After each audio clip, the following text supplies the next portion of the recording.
Bismillahirrahmanirrahim. Assalamualaikum warahmatullahi wabarakatuh.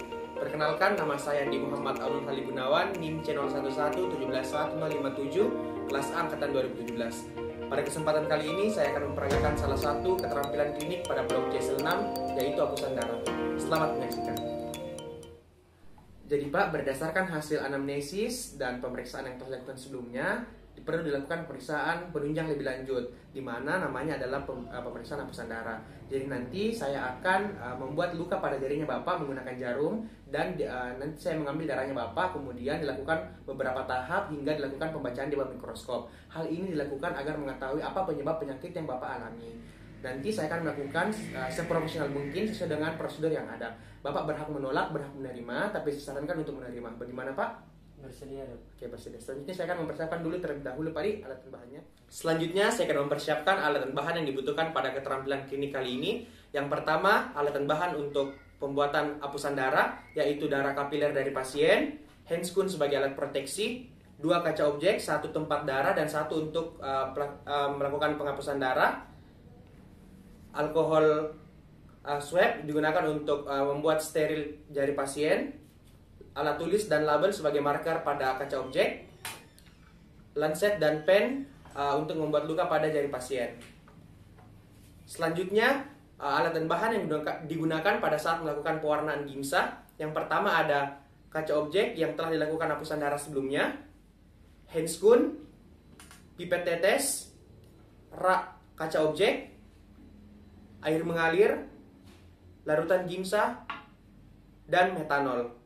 Selanjutnya kita akan melakukan proses pembuatan hapusan darah dan pewarnaan. Jadi yang pertama kita cuci tangan terlebih dahulu, kemudian menggunakan handscoon.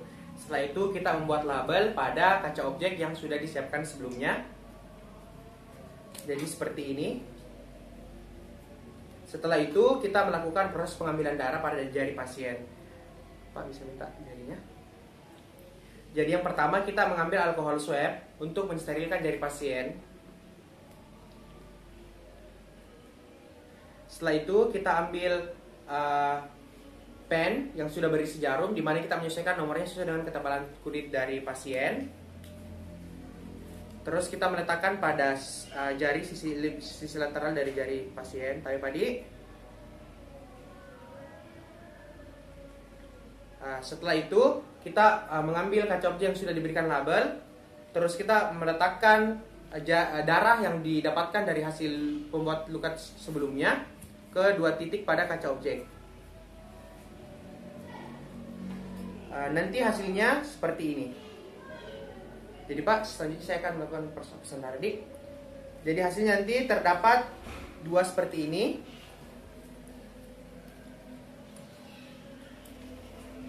Setelah kita melakukan proses pengambilan darah, selanjutnya kita membuat hapusan menggunakan kaca objek yang lainnya, di mana membentuk sudut 30 hingga 40 derajat seperti ini. Kemudian kita tunggu merata hingga ke kanan ke kiri. Kemudian kita melakukan proses hapusan dengan mendorong ke depan secara tegas. Nah, setelah itu, setelah kita melakukan proses pembuatan hapusan, selanjutnya kita akan melakukan proses pewarnaan gimsa pada hapusan yang telah dibuat sebelumnya. Jadi pertama kita ambil hasil hapusan, terus kita rendam hapusan tipis pada larutan metanol. Hal ini digunakan untuk fiksasi larutan metanol, memfiksasi pada hapusan darah tipis. Setelah itu kita simpan di rak. Kemudian kita melakukan proses penyiraman menggunakan air mengalir. Sebelumnya kita tunggu sampai kering tadi metanolnya, kemudian kita siram. Kita tunggu 10 hingga 15 menit. Setelah itu kita buang airnya. Kemudian kita ambil larutan gimsa.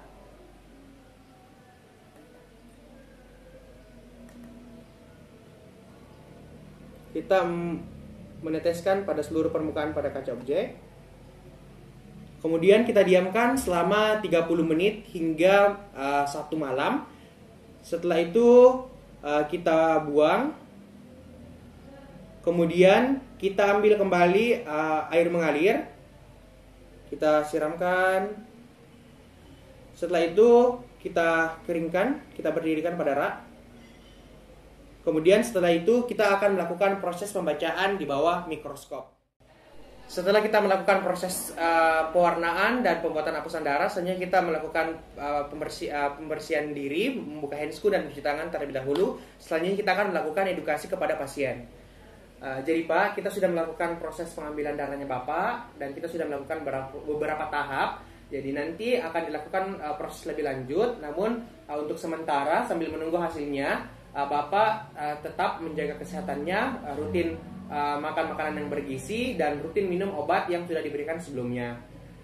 Nanti saya kabari Ki apa hasilnya dari proses atau pemeriksaan yang sudah dilakukan tadi sebelumnya. Apa saja kita ingin tanyakan Pak atau ada tambahkan? Mudah-mudahan Bapak lekas sembuh. Terima kasih Pak. Ya, terima kasih banyak Dok. Sekian video CSL mengenai hapusan darah. Semoga bermanfaat. Wassalamualaikum warahmatullahi wabarakatuh.